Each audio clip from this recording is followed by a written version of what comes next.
ਨਵੀ ਸਿੰਧ ਸਿੱਖ ਸਾਥ। ਤੇ ਸੁਣਿਆ ਇਹ ਮੁਨਸ਼ੀ ਨੇ ਤੇ ਬੋਲਿਆ ਹੈ ਸਾਰੀ ਗੱਲਬਾਤ।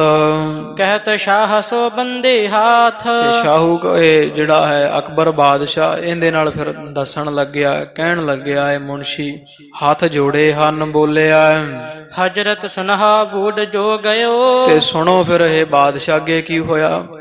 ਜਿਹੜਾ ਬੌਲੀ ਦਾ ਕੜ ਤੋੜਿਆ ਜਿਹਨੇ ਮਾਣਕ ਚੰਦ ਨਾਮ ਦਾ ਮਨੁੱਖ ਮਹਾਰਾਜ ਦਾ ਸਿੱਖ ਜਿਹੜਾ ਹੈ, ਜਦੋਂ ਹਜ਼ੂਰ ਉਹ ਡੁੱਬ ਗਿਆ ਸੀ ਉਸ ਪਾਣੀ ਦੇ ਹੇਠਾਂ ਬੌਲੀ ਵਿੱਚ, ਨਹਿ ਉਪਰ ਕੋ ਆਵਤ ਪਾਇਓ। ਤੇ ਉਹ ਡੁੱਬ ਗਿਆ, ਉਹ ਸ਼ਾਇਦ ਪੱਥਰਾਂ ਵਿੱਚ ਅੜ ਗਿਆ ਹੋਵੇ, ਉਹ ਬਾਹਰ ਨਾ ਨਿਕਲਿਆ, ਉਹ ਬੌਲੀ ਦੇ ਵਿੱਚ ਹੀ ਡੁੱਬ ਕੇ ਤੇ ਉਹਦੀ ਲਾਸ਼ ਜਿਹੜੀ ਵਿੱਚੇ ਹੀ ਰਹਿ ਰੂ ਗਈ ਸੀ। ਤਿਸ ਨਰ ਕੀ ਇੱਕ ਬ੍ਰਿਧਾ ਮਾਤ। ਜਦੋਂ ਡੁੱਬ ਗਿਆ ਫਿਰ ਉਸ ਮਨੁੱਖ ਦੀ ਮਾਣਕ ਚੰਦੀ ਦੀ ਇੱਕ ਮਾਤਾ ਸੀਗੀ, ਬੜੀ ਬੁੱਢੀ ਉਮਰ, ਬਿਰਧ ਅਵਸਥਾ ਵਾਲੀ। ਸੁਨੀ ਕਾਨ ਬੂਡਿਓ ਤਬ ਤਾਤ। ਉਹਨੇ ਜਦੋਂ ਸੁਣਿਆ ਕੰਨਾਂ ਰਾਹੀਂ ਕਿਸੇ ਨੇ ਦੱਸਿਆ ਵੀ ਮਾਈ ਤੇਰਾ ਪੁੱਤਰ ਤਾਂ ਬੌਲੀ ਸਾਹਿਬ ਦੇ ਵਿੱਚ ਹੀ ਡੁੱਬ ਕੇ ਮਰ ਗਿਆ, ਉਹ ਮਾਈ ਨੇ ਜਦੋਂ ਕੰਨਾਂ ਰਾਹੀਂ ਕਿਸੇ ਤੋਂ ਸੁਣਿਆ ਪੁੱਤਰ ਦੀ ਮੌਤ, ਸ਼ੋਕਾ ਕੁਲ ਰੋਦਨ ਕੋ ਕੀਨਾ। ਆ ਸੋਗ ਸਹਿਤ ਬੜੀ ਦੁਖੀ ਹੋਈ ਹੈ ਤੇ ਉੱਚੀ ਉੱਚੀ ਪਿੱਟਣ ਲੱਗੀ ਹੈ, ਰੋਣ ਲੱਗੀ ਹੈ। ਮਹਾ ਦੁਖਿਤ ਹੋਈ ਮਨ ਦੀਨਾ। ਤੇ ਬਾਦਸ਼ਾਹ ਹੋਰ ਕੀ ਦਸੀਏ, ਬੜੀ ਦੁਖੀ ਹੋਈ, ਮਨ ਕਰਕੇ ਬੜੀ ਆਏ ਨਮਾਣੀ ਦੁਖੀ ਹੋ ਰਹੀ ਸੀ। ਦੁਤੀਏ ਦਿਵਸ ਤਹਾਂ ਚਲ ਆਈ। ਤੇ ਆਪਣੇ ਪਿੰਡੋਂ ਦੂਜੇ ਦਿਨ ਜਿੱਦੇ ਮਾਣਕ ਚੰਦ ਡੁੱਬਿਆ ਉਸ ਤੋਂ ਅਗਲੇ ਦਿਨ ਮਾਈ ਜਿਹੜੀ ਹੈ ਗੁਰੂ ਅਮਰਦਾਸ ਮਹਾਰਾਜ ਪਾਸ ਗੋਇੰਦਵਾਲ ਚੱਲ ਆਈ। ਵੇਖਿਓ ਨਾ ਸੁਤ ਬਿਰਲਾਪ ਕਰੰਤੀ। ਤੇ ਸਾਰੇ ਖੜੇ ਵੇਖਿਆ ਪਰ ਪੁੱਤਰ ਮਾਣਕ ਚੰਦ ਜਦੇ ਨਾਂ ਦਿਸਿਆ, ਮਾਤਾ ਬਹੁਤ ਰੋਣ ਲੱਗੀ ਹੈ, ਫੇਰ ਇੱਥੇ ਬੜਾ ਪਿੱਟਣ ਲੱਗੀ ਹੈ। ਹਾਏ ਪੁੱਤਰ ਮੁਖ ਹਾਏ ਕਰੰਤੀ। ਮੁਖੋਂ ਹਾਏ ਹਾਏ ਦੀਆਂ ਆਵਾਜ਼ਾਂ ਪੁੱਤਰ ਨੂੰ ਮਾਰਦੀ ਹੈ, ਹਾਏ ਹਾਏ ਕਰਕੇ ਜਿਹੜਾ ਵਾ ਉਹ ਵੈਣ ਪਾਉਂਦੀ ਹੈ। ਹੇ ਸੁਤ ਮਾਣਕ ਬੈ ਮਹਿ ਜਵਾਨ। ਤੇ ਫਿਰ ਬੋਲਦੀ ਆ ਇਹ ਮੇਰੇ ਪੁੱਤਰ ਮਾਣਕ ਚੰਦ, ਤੇਰੀ ਉਮਰ ਕੋਈ ਨਹੀਂ ਸੀ, ਤੂੰ ਉਮਰ ਦਾ ਵੀ ਅਜੇ ਜਵਾਨ ਅਵਸਥਾ ਸੀ, ਯੁਵਾ ਅਵਸਥਾ ਸੀ ਤੇਰੀ। ਕਹਾਂ ਗਇਓ ਮੁਝ ਕੋ ਦੁਖ ਦਾਨ। ਤੇ ਮੈਨੂੰ ਦੁੱਖ ਦੇ ਕਰਕੇ ਤੂੰ ਪੁੱਤਰ ਕਿੱਥੇ ਚਲਾ ਗਿਆ ਹੈ। ਮੋਹ ਬਿਰਧਾ ਕੇ ਅਪਰ ਨ ਕੋਈ। ਵੇਖ ਪੁੱਤ ਤੇਰੀ ਬੁੱਢੀ ਮਾਂ ਦਾ ਤੇਰੇ ਬਿਨਾ ਹੋਰ ਕੌਣ ਹੈ ਸੰਸਾਰ ਉੱਪਰ। ਹੋ ਤੋ ਏਕ ਤੂੰ ਆਸਗਤ ਹੋਈ। ਤੇ ਇੱਕੋ ਹੀ ਮੇਰਾ ਪੁੱਤਰ ਸੀ ਤੇ ਤੇਰੀ ਵੀ ਆਹ ਹਾਲਤ ਹੋਈ, ਡੁੱਬ ਕੇ ਮਰ ਗਿਆ ਹੈ। ਮਹਾ ਰੁਦਨ ਕਰ ਗਮਨੀ ਤਹਾਂ। ਇਸ ਤਰ੍ਹਾਂ ਰੋਂਦੀ ਹੋਈ ਬੜਾ ਭਾਰੀ ਤੇ ਹੱਥੜ ਮਾਰਦੀ ਹੋਈ ਮਾਈ ਇਥੋਂ ਤੁਰੀ ਬੌਲੀ ਸਾਹਿਬ ਤੋਂ। ਅੰਤਰ ਮਹਿਲ ਗੁਰੂ ਥਿਤ ਜਹਾਂ। ਤੇ ਜਿੱਥੇ ਪਰਾ ਉਹ ਨਾਲ ਹੀ ਚੁਬਾਰਾ ਸਾਹਿਬ ਦਾ ਸਥਾਨ ਹੈ, ਉਥੇ ਗੁਰੂ ਅਮਰਦਾਸ ਮਹਾਰਾਜ ਪਾਸ ਪਹੁੰਚ ਗਈ ਹੈ। ਵਹਿਰ ਰੁਦਨ ਕਰ ਉੱਚ ਊਚ ਪੁਕਾਰੀ। ਤੇ ਮਹਾਰਾਜ ਦੇ ਮਹਿਲ ਘਰ ਦੇ ਬਾਹਰ ਖੜ ਕੇ ਉੱਚੀ ਉੱਚੀ ਆਵਾਜ਼ਾਂ ਮਾਰ ਮਾਰ ਕੇ ਇਹ ਮਾਈ ਰੋਣ ਲੱਗੀ ਹੈ। ਹੇ ਮਾਨਕ ਸੁਤ ਮਿਲ ਇੱਕ ਵਾਰੀ। ਤੇ ਮਹਾਰਾਜ ਦੇ ਦਰਵਾਜ਼ੇ ਤੇ ਖੜ ਕੇ ਫਿਰ ਰੋਂਦੀ ਹੈ, ਵੈਣ ਪਾਉਂਦੀ, ਹੈ ਮੇਰੇ ਪੁੱਤਰ ਮਾਣਕ ਆਪਣੀ ਬੁੱਢੀ ਮਾਂ ਨੂੰ ਇੱਕ ਵਾਰੀ ਤੂੰ ਮਿਲਣਾ ਕਰ।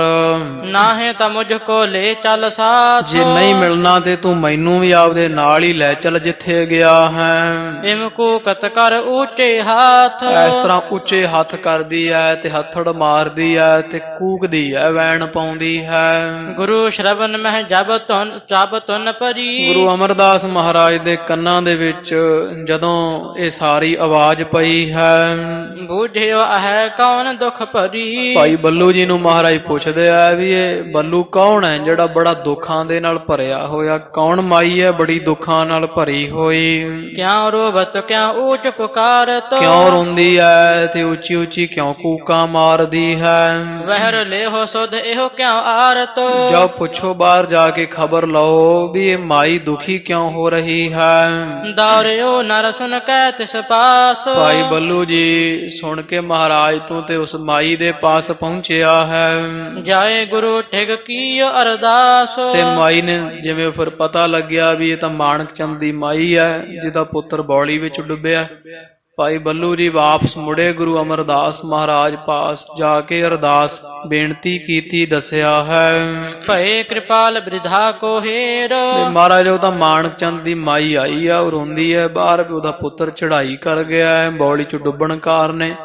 ਸੱਚੇ ਪਾਤਸ਼ਾਹ ਮਹਾਰਾਜ ਜੀ ਫਿਰ ਮਹਿਲਾਂ ਤੋਂ ਚੱਲ ਕੇ ਦਰਵਾਜ਼ੇ ਵਿੱਚ ਉਸ ਮਾਈ ਦੇ ਪਾਸ ਆਏ ਹੈ। ਬੜੀ ਕਿਰਪਾ ਦੀ ਨਜ਼ਰ ਨਾਲ ਵੇਖਿਆ ਹੈ।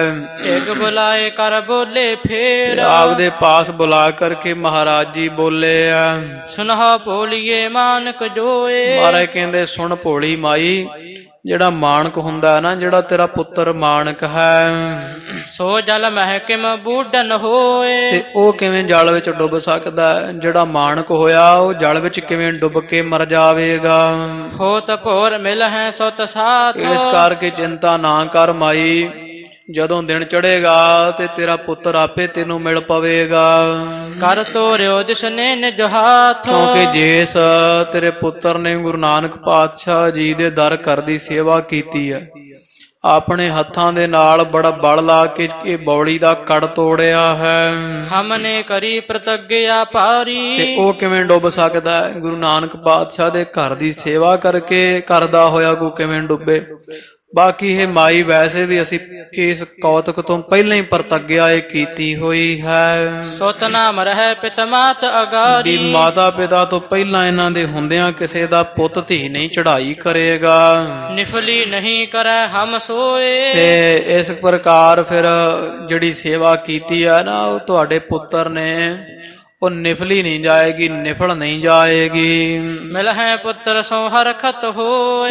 ਇਸ ਤਰ੍ਹਾਂ ਫਿਰ ਉਹ ਮਾਈ ਜਿਹੜੀ ਮਾਈ ਨੂੰ ਮਹਾਰਾਜ ਕਹਿੰਦੇ ਆ ਕਿ ਖੁਸ਼ ਹੋਵੋ, ਤੁਹਾਡਾ ਪੁੱਤਰ ਤੁਹਾਨੂੰ ਮਿਲ ਪਵੇਗਾ। ਉਹ ਮਾਈ ਨੇ ਬੜਾ ਧੀਰਜ ਰੱਖਿਆ ਹੈ। ਗੁਰਬਾਕਨ ਪਰ ਸ਼ਰਧਾ ਤਰਕੈ। ਇਹ ਮਾਈ ਨੇ ਗੁਰੂ ਅਮਰਦਾਸ ਮਹਾਰਾਜ ਦੇ ਬਚਨਾਂ ਤੇ ਬੜੀ ਸ਼ਰਧਾ ਰੱਖੀ ਹੈ। ਵਸੀ ਨਿਸਾਤ ਹੈ ਗੁਰੂ ਸਿਮਰ ਕੈ। ਤੇ ਗੁਰੂ ਅਮਰਦਾਸ ਮਹਾਰਾਜ ਨੂੰ ਸਿਮਰਦੀ ਹੋਈ, ਧਿਆਉਂਦੀ ਹੋਈ ਇਹ ਮਾਈ ਇੱਥੇ ਗੋਇੰਦਵਾਲ ਸਾਹਿਬ ਹੀ ਇੱਕ ਰਾਤ ਰੁਕ ਗਈ ਹੈ।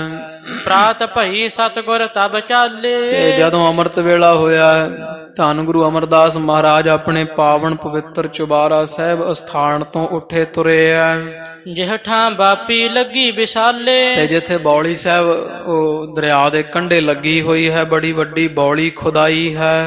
ਅਪਰ ਨਰਨ ਕੀ ਸੰਗੈ ਪੀਰ। ਹੋਰ ਵੀ ਮਹਾਰਾਜ ਦੇ ਨਾਲ ਬਹੁਤ ਸੰਗਤਾਂ ਦੀ ਭੀੜ ਲੱਗੀ ਹੋਈ ਹੈ। ਥਿਰੇ ਜਾਏ ਸਭ ਹੀ ਤਿਸ ਤੀਰ। ਤੇ ਸਾਰੇ ਹੀ ਜਾ ਕਰਕੇ ਉਹ ਮਹਾਰਾਜ ਵੀ ਬੌਲੀ ਸਾਹਿਬ ਦੇ ਕੰਢੇ ਜਾ ਖੜੇ ਹੋਏ। ਸਾਰੀਆਂ ਸੰਗਤਾਂ ਮਹਾਰਾਜ ਦੇ ਨਾਲ ਬੌਲੀ ਸਾਹਿਬ ਕੋਲ ਜਾ ਪਹੁੰਚੀਆਂ ਹਨ। ਸ਼੍ਰੀ ਮੁਖ ਤੇ ਸਤਿਗੁਰ ਸੁਖ ਧਾਮੂ। ਸੁਖਾਂ ਦੇ ਘਰ ਗੁਰੂ ਅਮਰਦਾਸ ਜੀ ਮਹਾਰਾਜ ਜੀਆਂ ਆਪਣੇ ਸ਼੍ਰੀ ਕੰਠ ਤੋਂ ਹੀ ਬੋਲਿਆ ਹੈ। ਕਰਿਓ ਪੁਕਾਰਨ ਮਾਨਕ ਨਾਮੋ। ਮਹਾਰਾਜ ਆਪਣੇ ਮੁਖੋਂ ਬੋਲਦੇ ਮਾਣਕ ਚੰਦ, ਉਹ ਮਾਣਕ ਚੰਦ। ਇਸ ਤਰ੍ਹਾਂ ਸੱਚੇ ਪਾਤਸ਼ਾਹ ਬੌਲੀ ਵੱਲ ਨੂੰ ਮੁਖ ਕਰਕੇ ਤੇ ਮਾਣਕ ਚੰਦ ਦਾ ਨਾਮ ਲੈ ਲੈ ਕੇ ਆਵਾਜ਼ਾਂ ਮਾਰਦੇ ਹਨ। ਨਿਕਸਹ ਜਲ ਤੇ ਬਾਹਰ ਆਵਹ। ਮਹਾਰਾਜ ਕਹਿੰਦੇ ਉਹ ਮਾਣਕ ਚੰਦ ਲੈ ਨਿਕਲ ਬਾਹਰ, ਅਸੀਂ ਆਏ ਆ, ਇਹ ਜਲ ਦੇ ਵਿੱਚੋਂ ਬਾਹਰ ਆਉਣਾ ਕਰ। ਸਭ ਸੰਗਤ ਕੋ ਦਰਸ ਦਿਖਾਵਹ। ਆ ਬਾਹਰ, ਤੈਨੂੰ ਸਾਰੀ ਸੰਗਤ ਵੇਖਣਾ ਚਾਹੁੰਦੀ ਹੈ, ਬਾਹਰ ਆ ਕੇ ਸਾਰੀ ਸੰਗਤ ਨੂੰ ਦਰਸ਼ਨ ਦੇ ਦੇ। ਜਿਨ ਕੋ ਮਾਨਕ ਨਾਮ ਕਹੰਤੇ। ਬਾਕੀ ਭਾਈ ਸਿੱਖਾ, ਜਿਸ ਦਾ ਮਾਣਕ ਨਾਮ ਕਹਿੰਦੇ ਆ ਨਾ, ਜਿਹਨੂੰ ਮਾਣਕ ਆਖਿਆ ਜਾਂਦਾ ਹੈ, ਸੋ ਨਾ ਦੇਹ ਦੁਖ ਨਿਜ ਸੁਖਵੰਤੇ। ਮਾਣਕ ਤਾਂ ਸਾਰਿਆਂ ਨੂੰ ਸੁਖ ਦਿੰਦਾ ਹੈ, ਉਹ ਕਿਸੇ ਨੂੰ ਦੁੱਖ ਨਹੀਂ ਦਿੰਦਾ, ਉਹ ਸਾਰਿਆਂ ਨੂੰ ਸੁਖ ਦੇਣ ਵਾਲਾ ਹੁੰਦਾ ਹੈ। ਤੋਹੇ ਮਾਤ ਇਹੋ ਖਰੀ ਦੁਖਾਰੀ। ਆ ਵੇਖ ਤੇਰੀ ਮਾਂ ਆਈ ਹੈ ਬਾਹਰ, ਦੁੱਖ ਦੀ ਮਾਰੀ ਖੜੀ ਹੋਈ ਹੈ। ਮਿਲਹਾ ਆਨ ਇਸ ਵੱਡ ਹਿਤਕਾਰੀ। ਇਹ ਬੜਾ ਪ੍ਰੇਮ ਕਰਦੀ ਤੇਰੀ ਮਾਈ ਤੈਨੂੰ, ਤੇ ਆਪਣੀ ਮਾਤਾ ਨੂੰ ਬਾਹਰ ਨਿਕਲ ਪ੍ਰੇਮ ਕਰ। ਆਪਣੀ ਮਾਤਾ ਤੇਰੀ ਉਡੀਕਦੀ ਹੈ, ਪ੍ਰੇਮ ਕਰਦੀ ਹੈ, ਇਹ ਬਾਹਰ ਆ ਕੇ ਆਪਣੀ ਮਾਤਾ ਗਲ ਲੱਗ ਜਾ। ਇਮ ਕਹਬੇ ਤੇ ਬਾਪੀ ਬੀਚ। ਇੰਨੀ ਮਹਾਰਾਜ ਦੇ ਬਚਨ ਕਹਿਣ ਦੀ ਦੇਰ ਸੀ। ਸੱਚੇ ਪਾਤਸ਼ਾਹ ਜੀ ਸੂਰਬੀਰ ਬਚਨ ਕੇ ਬਲੀ। ਸਤਿਗੁਰਾਂ ਦੇ ਇਸ ਤਰ੍ਹਾਂ ਮਾਣਕ ਚੰਦ ਨੂੰ ਆਵਾਜ਼ ਮਾਰਨ ਦੀ ਦੇਰ ਸੀਗੀ ਕਿ ਬੌਲੀ ਸਾਹਿਬ ਦੇ ਵਿੱਚੋਂ ਹਮ ਤਹਿ ਪਿਖਤ ਊਚ ਅਰ ਨੀਚ। ਉਹ ਕਹਿੰਦਾ, ਜਿਹੜਾ ਉਹ ਸੁਣਾਉਂਦਾ ਪਿਆ ਅਕਬਰ ਨੂੰ ਸਾਰੀ ਵਾਰਤਾ, ਮੁਨਸ਼ੀ ਕਹਿੰਦਾ ਬਾਦਸ਼ਾਹ ਮਹਾਰਾਜ ਨੇ ਬਸ ਦੋ ਆਵਾਜ਼ਾਂ ਮਾਰੀਆਂ ਤੇ ਇਹ ਆਖਿਆ ਵੀ ਸੰਗਤ ਦਰਸ਼ਨ ਕਰਨਾ ਚਾਹੁੰਦੀ ਤੇਰੇ। ਮਾਣਕ ਜਿਹੜਾ ਉਹ ਸਾਰਿਆਂ ਨੂੰ ਸੁਖ ਦਿੰਦਾ, ਦੁੱਖ ਨਹੀਂ ਦਿੰਦਾ। ਲੈ ਆਪਣੀ ਬੁੱਢੀ ਮਾਤਾ ਜਿਹੜੀ ਬੜੇ ਪ੍ਰੇਮ ਕਰਦੀ ਤੈਨੂੰ, ਇਹਨੂੰ ਸੁਖ ਦੇ। ਇਹ ਬਾਦਸ਼ਾਹ ਮਹਾਰਾਜ ਨੇ ਇੰਨੀ ਬਚਨ ਆਖੇ, ਬਸ ਦੋ ਚਾਰ ਬਚਨ ਕੀਤੇ ਆ ਸਾਡੇ ਤੇ ਸਾਰੀ ਸੰਗਤ ਉੱਚੀਆਂ ਨੀਵੀਆਂ ਸਾਰਿਆਂ ਦੇ ਵੇਖਦਿਆਂ ਹੀ ਨਿਕਸਿਓ ਜਲ ਪਰ ਤਰਨੇ ਲਾਗਾ। ਤੇ ਉਹ ਬੌਲੀ ਦੇ ਜਲ ਵਿੱਚੋਂ ਨਿਕਲ ਕੇ ਉਹ ਮਾਣਕ ਚੰਦ ਦੀ ਜਿਹੜੀ ਲਾਸ਼ ਕਹਿ ਲਓ ਤਰਨ ਲੱਗੀ ਹੈ। ਉਹ ਮਾਣਕ ਚੰਦ ਬੌਲੀ ਦੇ ਉੱਪਰ ਤਰਨ ਲੱਗਿਆ ਹੈ। 3 ਦਿਵਸ ਪਾਛੇ ਵੱਡ ਭਾਗਾ। ਜਿਹੜਾ 3 ਦਿਨ ਡੁੱਬਿਆ ਰਿਹਾ, 3 ਦਿਨਾਂ ਤੋਂ ਬਾਅਦ ਇਹ ਵੱਡੇ ਭਾਗਾਂ ਵਾਲਾ ਮਾਣਕ ਚੰਦ ਤਰਿਆ ਹੈ। ਲੋਕਣ ਦੇਖ ਨਿਕਾਸਨ ਕੀਨਸ। ਸੰਗਤ ਨੇ ਵੇਖਿਆ ਮਾਣਕ ਚੰਦ ਨੂੰ ਤੇ ਵੇਖ ਕੇ ਬਾਹਰ ਕੱਢ ਦਿੱਤਾ ਹੈ, ਕੱਢ ਲਿਆ ਹੈ। ਬਿਸਮਾਏ ਸਭ ਅਚਰਜ ਚੀਨਸ। ਪਰ ਸਾਰੇ ਹੈਰਾਨ ਹੁੰਦੇ ਆ ਗੁਰੂ ਅਮਰਦਾਸ ਸੱਚੇ ਪਾਤਸ਼ਾਹ ਜੀਆਂ ਦਾ ਏਡਾ ਕੌਤਕ ਵੇਖ ਵੇਖ। ਸ਼੍ਰੀ ਗੁਰ ਕੇ ਪਾਇਨ ਪਰ ਪਰਿਓ। ਤੇ ਸਭ ਸੰਗਤਾਂ ਗੁਰੂ ਅਮਰਦਾਸ ਮਹਾਰਾਜ ਦੇ ਚਰਨੀ ਪੈਂਦੀਆਂ ਹਨ। ਇਹ ਮਾਣਕ ਚੰਦ ਵੀ ਮਹਾਰਾਜ ਦੇ ਚਰਨੀ ਪਿਆ, ਜਾਂ ਇਉਂ ਕਹਿ ਲਓ ਵੀ ਸਿੱਖਾਂ ਨੇ ਰੱਖਿਆ ਸੀਗਾ ਮਹਾਰਾਜ ਦੇ ਚਰਨਾਂ ਪਾਸ। ਸਤਿਗੁਰੂ ਅਮਰਦਾਸ ਮਹਾਰਾਜ ਜੀ ਆਪਣਾ ਪਾਂਵ ਸੁਹਾ ਕਰਕੇ ਫਿਰ ਇਹਨੂੰ ਜੀਵਨ ਦਾਨ ਬਖਸ਼ਿਸ਼ ਕੀਤਾ ਸੀਗਾ। ਇਸ ਤਰ੍ਹਾਂ ਮਹਾਰਾਜ ਦੇ ਚਰਨੀ ਇਹ ਮਾਣਕ ਚੰਦ ਪਿਆ ਲੱਗਿਆ ਹੈ। ਸਰਧਾਲੂ ਸੇਵਕ ਸੁਖ ਭਰਿਓ। ਤੇ ਇਹ ਮਾਣਕ ਚੰਦ ਜਿਹੜਾ ਸੁਖ ਨਾਲ ਭਰਿਆ ਹੋਇਆ ਗੁਰੂ ਅਮਰਦਾਸ ਮਹਾਰਾਜ ਦਾ ਬੜਾ ਸ਼ਰਧਾਲੂ, ਸ਼ਰਧਾ ਰੱਖਣ ਵਾਲਾ ਹੈ। ਲਖਿਓ ਬਚਨ ਹਮਰੇ ਥਿਤ ਰਹਿਓ। ਤੇ ਇਸ ਤਰ੍ਹਾਂ ਫਿਰ ਉਹ ਜਿਹੜੇ ਬਚਨ ਸਾਰੇ ਆ ਭਾਵ ਗੁਰੂ ਸੱਚੇ ਪਾਤਸ਼ਾਹ ਮਹਾਰਾਜ ਜੀ ਜਾਣਿਆ ਸਤਿਗੁਰਾਂ ਨੇ ਵੀ ਇਹ ਮਾਣਕ ਚੰਦ ਨੇ ਸਾਡਾ ਬਚਨ ਮੰਨਿਆ ਤੇ ਸਾਡੇ ਬਚਨ ਮੰਨ ਕੇ ਜਿਹੜਾ ਵਾ ਉਹ ਟਿਕਿਆ ਰਿਹਾ ਹੈ। ਭਾਵ ਕਿ ਅਸੀਂ ਆਖਿਆ ਬੌਲੀ ਚ ਵੜ ਜਾ ਤੇ ਉਹ ਕੜ ਹੈ ਤਾਂ ਉਹ ਜਿਹੜਾ ਕੰਮ ਔਖਾ ਹੀ ਸੀਗਾ ਕੜ ਤੋੜਨ ਵਾਲਾ, ਪਰ ਮਾਣਕ ਚੰਦ ਨੇ ਸਾਡਾ ਬਚਨ ਮੰਨਿਆ ਹੈ ਤੇ ਉਹ ਕੜ ਭੰਨਣ ਦੀ ਸੇਵਾ ਕੀਤੀ ਹੈ। ਸੱਚੇ ਪਾਤਸ਼ਾਹ ਜੀ ਇਹ ਜਾਣਦੇ ਆ। ਭਏ ਪ੍ਰਸੰਨ ਬਾਕ ਸੁਭ ਕਹਿਓ। ਇਸ ਕਰਕੇ ਮਹਾਰਾਜ ਜੀ ਖੁਸ਼ ਹੋ ਕਰਕੇ ਇਹ ਸ਼੍ਰੇਸ਼ਟ ਬਚਨ ਜਿਹੜਾ ਮਹਾਰਾਜ ਜੀਆਂ ਨੇ ਮਾਣਕ ਚੰਦ ਨੂੰ ਕੀਤਾ ਹੈ। ਗੁਰਤਾ ਕੀ ਮੰਜੀ ਅਬ ਲੇਹੋ। ਗੁਰਮੁਖਤਾ ਵਾਸਤੇ ਭਾਵ ਪ੍ਰਚਾਰ ਵਾਸਤੇ ਲੈ ਭਾਈ ਮਾਣਕ ਚੰਦ ਮੰਜੀ ਲੈ, ਅਸੀਂ ਤੈਨੂੰ ਪ੍ਰਚਾਰਕ ਥਾਪਦੇ ਆਂ। 22 ਮੰਜੀਆਂ ਵਿੱਚੋਂ ਤੈਨੂੰ ਵੀ ਮੰਜੀ ਦਿੰਦੇ ਹਾਂ। ਬਹੁ ਨਰਕ ਉਪਦੇਸ਼ ਕਰੇ ਹੋ। ਤੇ ਬੜਿਆਂ ਮਨੁੱਖਾਂ ਨੂੰ ਤੂੰ ਉਪਦੇਸ਼ ਕਰ, ਬੜਿਆਂ ਦਾ ਕਲਿਆਣ ਕਰ, ਸਭ ਨੂੰ ਸਾਡੇ ਵਾਂਗੂ ਉਪਦੇਸ਼ ਦੇ। ਗੁਰਬਾਣੀ ਗੁਰਮੰਤਰ ਨਾਮ ਦੇ ਨਾਲ ਜੋੜਨਾ ਕਰ। ਨਰ ਅਨੇਕ ਹੀ ਪੂਜਹਿ ਪਾਏ। ਇਸ ਕਰਕੇ ਤੈਨੂੰ ਅਸੀਂ ਅਸ਼ੀਰਵਾਦ ਦਿੰਨੇ ਆ ਕਿਉਂਕਿ ਤੂੰ ਗੁਰੂ ਨਾਨਕ ਪਾਤਸ਼ਾਹ ਦੇ ਘਰ ਦੀ ਸੇਵਾ ਕੀਤੀ ਹੈ ਕਿ ਸਾਰੇ ਬੜੇ ਅਨੇਕਾਂ ਮਨੁੱਖ ਜਿਹੜੇ ਵਾ ਤੈਨੂੰ ਪੂਜਿਆ ਕਰਨਗੇ, ਤੇਰੀ ਬਹੁਤ ਪੂਜਾ ਹੋਵੇਗੀ। ਦੇਹ ਉਪਾਇਨ ਫਲ ਕੋ ਪਾਏ। ਤੇ ਉਪਾਇਨ ਭਾਵ ਤੈਨੂੰ ਬੜੀਆਂ ਭੇਟਾਵਾਂ ਤੇਰੇ ਚਰਨੀ ਲਿਆ ਲਿਆ ਸੰਗਤ ਰੱਖੇਗੀ ਤੇ ਤੇਥੋਂ ਫਲ ਪ੍ਰਾਪਤ ਕਰਿਆ ਕਰੇਗੀ। ਜੋ ਮੁਖੋਂ ਕਹੇਗਾ ਉਹੀ ਬਚਨ ਪੂਰਾ ਹੋਏਗਾ। ਇਮ ਕਹਿ ਮੰਜੀ ਪਰ ਬੈਠਾ ਵਾ। ਇਸ ਤਰ੍ਹਾਂ ਕਹਿ ਕੇ ਗੁਰੂ ਅਮਰਦਾਸ ਮਹਾਰਾਜ ਨੇ ਇੱਕ ਇਲਾਕੇ ਦੀ ਇਹ ਮਾਣਕ ਚੰਦ ਨੂੰ ਵੀ ਮੰਜੀ ਦਿੱਤੀ ਹੈ, ਪ੍ਰਚਾਰਕ ਥਾਪਿਆ ਹੈ। ਸਕਲ ਨਰ ਨ ਮਹਿਮਾਨ ਬਧਾਵਾ। ਤੇ ਸਾਰਿਆਂ ਸਿੱਖਾਂ ਸੇਵਕਾਂ ਦੇ ਵਿੱਚ ਮਾਣਕ ਚੰਦ ਦਾ ਬੜਾ ਮਾਣ ਸਤਿਗੁਰਾਂ ਨੇ ਵਧਾਇਆ ਹੈ। ਸਭ ਸਿੱਧਾਂ ਬਖਸ਼ੀਕ ਬਾਰ ਕਹਿਓ। ਤੇ ਮਹਾਰਾਜ ਨੇ ਵਰਦਾਨ ਦੇ ਕਰਕੇ ਵਰਦਾਨ ਦੇ ਸ਼ਬਦ ਕਹਿੰਦਿਆਂ ਸਾਰੀਆਂ ਰਿੱਧੀਆਂ ਸਿੱਧੀਆਂ ਨਿਧੀਆਂ ਬਖਸ਼ਿਸ਼ ਕਰ ਦਿੱਤੀਆਂ ਹਨ। ਭੋਗ ਮੋਖ ਤਿਨ ਆਸਪਦ ਲਹਿਓ। ਤੋ ਮਹਾਰਾਜ ਨੇ ਭੋਗ ਮੁਕਤੀ ਤੇ ਇਸ ਤੋਂ ਇਲਾਵਾ ਜਿਹੜੇ ਵੱਡੀ ਪਦਵੀ ਸਤਿਗੁਰਾਂ ਨੇ ਦੇ ਦਿੱਤੀ ਹੈ। ਗੁਰ ਘਰ ਮਹਿ ਬਰਧਿਓ ਸਭ ਭਾਂਤੀ। ਤੇ ਸਾਰੇ ਤਰ੍ਹਾਂ ਦੇ ਨਾਲ ਇਹ ਮਾਣਕ ਚੰਦ ਜਿਹੜਾ ਹੈ ਗੁਰੂ ਘਰ ਦੇ ਵਿੱਚ ਇਹਦਾ ਮਾਣ ਸਭ ਤੋਂ ਵਧਿਆ ਹੈ।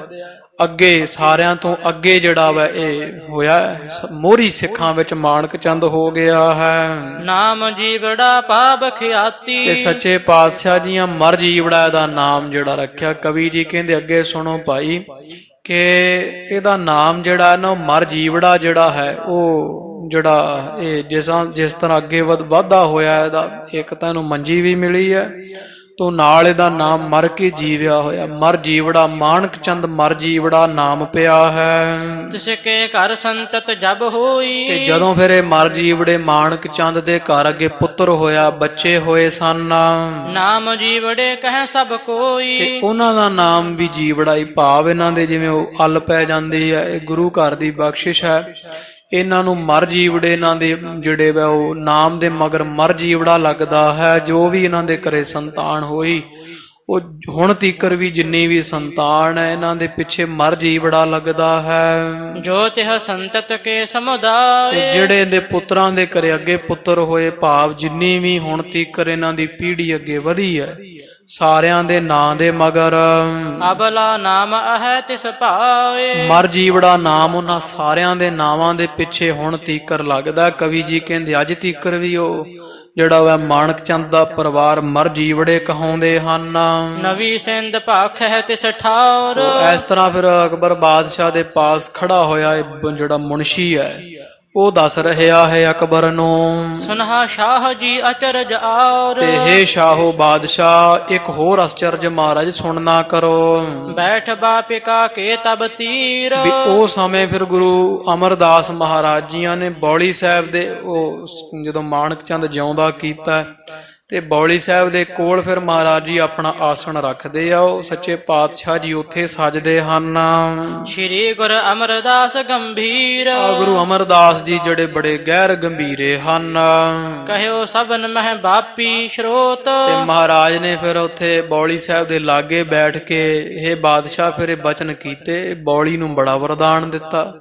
ਕਹਿੰਦੇ ਆ ਕਿ ਜਿਹੜਾ ਵੀ ਇਹ ਬਾਪੀ ਕਹੀਏ ਬੌਲੀ ਸਾਹਿਬ ਦੇ ਵਿੱਚ ਇਸ਼ਨਾਨ ਕਰੇਗਾ, ਇਹੋ ਗੰਗਾ ਤੇ ਕੀਨ ਉਦੋਤ। ਜਾਂ ਬਾਪੀ ਸਰੋਤ, ਜਿਹੜੀ ਬਾਪੀ ਬੌਲੀ ਹੈ ਇਹਦੇ ਵਿੱਚ ਇੱਕ ਗੰਗਾ ਦਾ ਸਰੋਤ ਕਹੀਏ ਲਹਿਰ ਹੈ, ਗੰਗਾ ਦੀ ਇੱਕ ਫੁਹਾਰ ਜਿਹੜੀ ਅਸੀਂ ਉਹ ਬੌਲੀ ਸਾਹਿਬ ਵਿੱਚ ਰੱਖਣਾ ਕੀਤੀ ਹੈ। ਇਹਾਂ ਜੋ ਕਰਹਿ ਆਏ ਇਸ਼ਨਾਨਾ। ਇਸ ਕਰਕੇ ਜਿਹੜਾ ਵੀ ਇਹ ਬੌਲੀ ਸਾਹਿਬ ਦੇ ਪਾਵਨ ਤੀਰਥ ਉੱਪਰ ਇਸ਼ਨਾਨ ਕਰੇਗਾ, ਫਲ ਪਾਵਹਿ ਸੁਰਸਰੀ ਸਮਾਨ। ਤੇ ਉਹਨੂੰ ਗੰਗਾ ਤੋਂ ਵੀ ਵੱਧ ਜਿਹੜਾ ਵਾ ਉਹ ਫਲ ਪ੍ਰਾਪਤ ਹੋਵੇਗਾ। ਗੰਗਾ ਮੁਕਤੀਆਂ ਨਹੀਂ ਦਿੰਦੀ, ਮੁਕਤੀਆਂ ਜੁਗਤੀਆਂ ਭੁਗਤੀਆਂ ਦਾ ਫਲ ਇਹ ਬੌਲੀ ਸਾਹਿਬ ਦੇ ਇਸ਼ਨਾਨ ਵਿੱਚੋਂ ਪ੍ਰਾਪਤ ਹੋਵੇਗਾ। ਇਸ ਮਹਿ ਏਕ ਅਧਿਕਤਾ ਹੈ। ਤੇ ਮਹਾਰਾਜ ਕਹਿੰਦੇ ਗੰਗਾ ਦੇ ਨਾਲ ਇਹਦੇ ਵਿੱਚ ਅਧਿਕਤਾ ਹੈ, ਵਡਿਆਈ ਇਸ ਬੌਲੀ ਸਾਹਿਬ ਦੀ ਇਹ ਹੈ। ਜੈਸੇ ਫਲ ਵਿਸਾਲ ਕੋ ਲਹੈ। ਵੀ ਜਿਸ ਕਰਕੇ ਵੱਡਾ ਫਲ ਮਿਲਦਾ ਗੰਗਾ ਜਾਂ ਹੋਰ ਤੀਰਥਾਂ ਨਾਲੋਂ, ਬੌਲੀ ਸਾਹਿਬ ਦੇ ਵਿੱਚੋਂ ਵੱਡਾ ਫਲ ਇਹ ਪ੍ਰਾਪਤ ਹੁੰਦਾ ਹੈ। ਰਚੇ 84 ਰੁਚਿਰ ਸੁਪਾਨ। ਕਿਉਂਕਿ ਜਿਹੜੇ ਅਸੀਂ 84 ਸੁੰਦਰੇ ਦੇ ਵਿੱਚ ਪੌੜੀਆਂ ਬਣਾਈਆਂ ਹੋਈਆਂ ਹਨ, ਇਸ ਜਲ ਮਹਿ ਕਰ ਕਰ ਇਸ਼ਨਾਨ। ਇਹ 84 ਪੌੜੀਆਂ ਜਿਹੜੀਆਂ ਹਨ, ਜਿਹੜੀਆਂ ਬਣਾਈਆਂ ਹੋਈਆਂ, ਉਹ ਤੇ ਇੱਕ ਬੌਲੀ ਸਾਹਿਬ ਦਾ ਪਾਵਨ ਸਥਾਨ ਜਿਹੜਾ ਹੈ, ਬੌਲੀ ਸਾਹਿਬ ਦੇ ਪਾਵਨ ਜਲ ਵਿੱਚ ਜਿਹੜਾ ਵੀ ਇਸ਼ਨਾਨ ਕਰੇਗਾ, ਜਪੁ ਜੀ ਪੜੈ 84 ਵਾਰ। ਤੇ ਹਰੇਕ ਪੌੜੀ ਤੇ ਖੜ ਖੜ ਕੇ ਜਪਜੀ ਸਾਹਿਬ ਦੀ ਪਾਵਨ ਬਾਣੀ ਪੜੇਗਾ। 84 ਵਾਰ ਇਸ਼ਨਾਨ, 84 ਵਾਰ ਜਪਜੀ ਸਾਹਿਬ ਕੀ ਪਾਵਨ ਬਾਣੀ ਪੜੇਗਾ। ਸੋ ਨਾ 84 ਲਹਿ ਸੰਸਾਰ। ਉਹ 84 ਦੇ ਗੇੜ ਚੋਂ ਬਾਹਰ ਹੋ ਜਾਵੇਗਾ, ਉਹ 84 ਜੂਨ ਨਹੀਂ ਪ੍ਰਾਪਤ ਕਰੇਗਾ, ਸੰਸਾਰ ਤੋਂ ਛੁਟਕਾਰਾ ਹੋ ਜਾਵੇਗਾ। ਜਨਮ ਮਰਨ ਤੇ ਮੁਕਤਾ ਔਰ ਹੋਏ। ਜੰਮਣ ਮਰਨ ਦੇ ਸਾਰੇ ਕੌਤਕ ਪ੍ਰਸੰਗ ਤੋਂ ਮੁਕਤ ਹੋ ਜਾਵੇਗਾ। ਸਤਿਗੁਰ ਚਰਨ ਪ੍ਰੇਮ ਮਨ ਭੋਏ। ਤੇ ਗੁਰੂ ਨਾਨਕ ਪਾਤਸ਼ਾਹ ਮਹਾਰਾਜ ਦੇ ਚਰਨਾਂ ਦਾ ਪ੍ਰੇਮ ਦੇ ਵਿੱਚ, ਚਰਨਾਂ ਦੇ ਪ੍ਰੇਮ ਵਿੱਚ ਜਿਹੜਾ ਭੋਏ ਕਹੀਏ ਭਿੱਜ ਜਾਵੇਗਾ। ਇਸ ਬੌਲੀ ਸਾਹਿਬ ਵਿੱਚ ਇਸ਼ਨਾਨ ਕਰੇ ਕੋਈ 84 ਵਾਰ ਜਪਜੀ ਸਾਹਿਬ 84 ਇਸ਼ਨਾਨ ਕਰੇ, ਔਰ ਉਹਦਾ ਫਲ ਇੱਕ ਤਾਂ ਇਹ ਹੈ ਵੀ ਮੁਕਤੀ ਪ੍ਰਾਪਤ ਹੋਵੇਗੀ।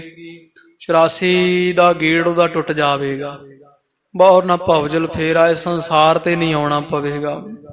ਤੋ ਨਾਲ ਇਹ ਵੀ ਵਡਿਆਈ ਹੈ ਵੀ ਗੁਰੂ ਅਮਰਦਾਸ ਮਹਾਰਾਜ ਕਹਿੰਦੇ ਆ ਵੀ ਗੁਰੂ ਨਾਨਕ ਪਾਤਸ਼ਾਹ ਜਾਂ ਸਾਡੇ ਚਰਨਾਂ ਦੇ ਵਿੱਚ ਉਹਦੀ ਬਿਰਤੀ ਭਿੱਜ ਜਾਵੇਗੀ।